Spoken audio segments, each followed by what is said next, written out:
Now, when we are talking about wind turbines, and if we are talking about provision of high amount or high capacity in terms of in a community consumption, then we talk about a wind farm. Okay, this is a wind farm here. So a wind farm is basically a composition of a number of wind turbines together in a specific land. Okay, so this is an example of a wind farm. And in order for a wind farm to produce a maximum amount of energy or power, it has to have a good spacing in between the wind turbines. What is the reason for that one? All right. So the reason for having a good spacing is that in order for the wind, okay, this is the prevailing wind direction here, the wind has to go through here, and it has to generate the same amount or still strong amount of wind for the other wind turbine at the back of the file. For example, in this column here.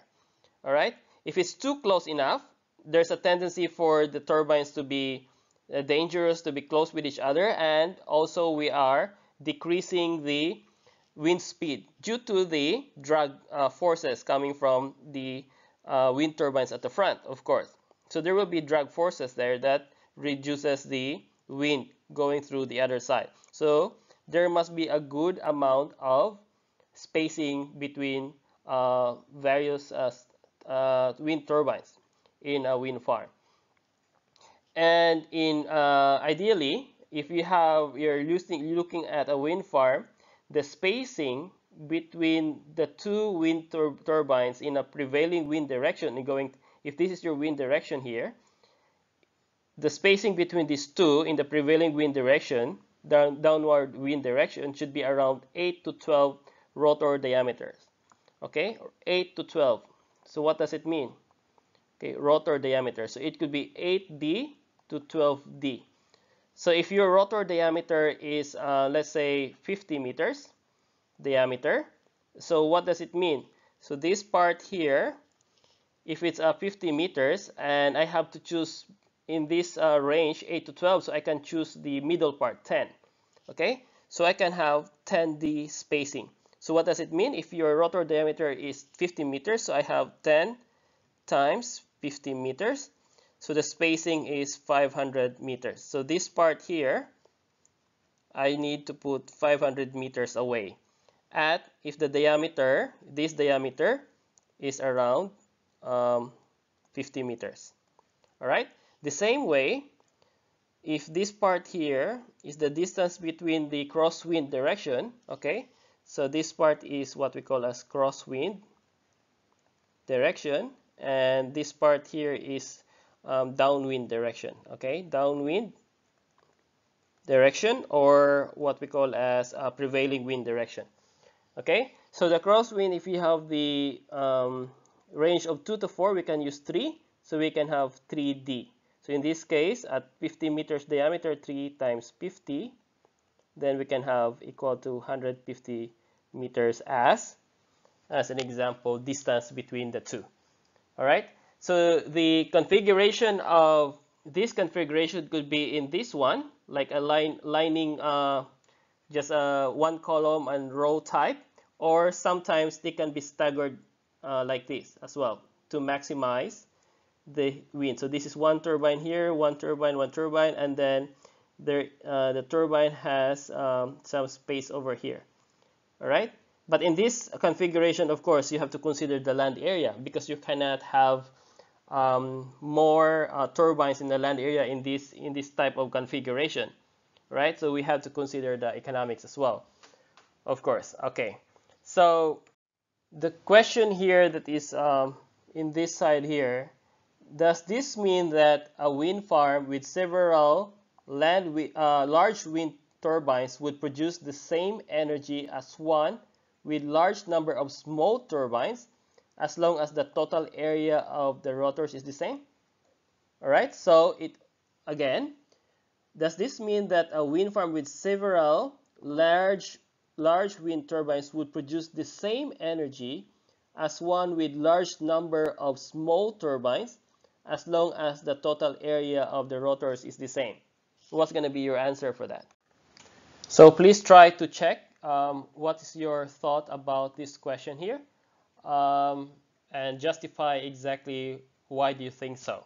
All right, so you have to consider the spacing. You have to consider what is the main factor for the production of power in a wind turbine, and also probably consider the cost as well in comparison with a big one compared a few number of big ones and in comparison to a large number of small turbines. All right. Okay. So in a wind turbine or a wind farm, normally we can differentiate this one into two types. The first one is an onshore type, which is the onshore wind turbines, and the other one is the offshore wind turbine. So what is the difference between the two? Which has a stronger wind turbine, offshore or onshore? All right. So basically, an onshore wind turbine, this onshore wind turbine refers to the wind turbines that are located on the land area. All right. So the onshore are those located in the land, and the offshore are those located on the water or on the sea or ocean. So what you can see from here as an example of an offshore wind turbine or wind farm, for example. So there's a big difference in terms of the strength of the wind between offshore and onshore.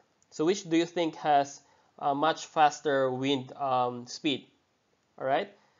So in this case, the offshore wind turbines has an average or higher average speed compared to an onshore wind turbine.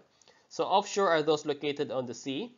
The wind speeds are typically 1 meter per second higher than the onshore wind turbine. And so they produce much higher energy as well compared to onshore turbines.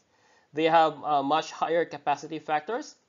So it means the working condition throughout the year is longer in terms of onshore because of more wind is blowing through the offshore wind turbines compared to the onshore. There is less turbulence because of it's too clear area. It means there's not mountains, there are no buildings, for example, no other things that can make some turbulent winds. So it means the wind will just flow smoothly here. Less obtrusive, they can be also larger in terms of the size, and you can have a really large area where you can have more sites to make your turbines.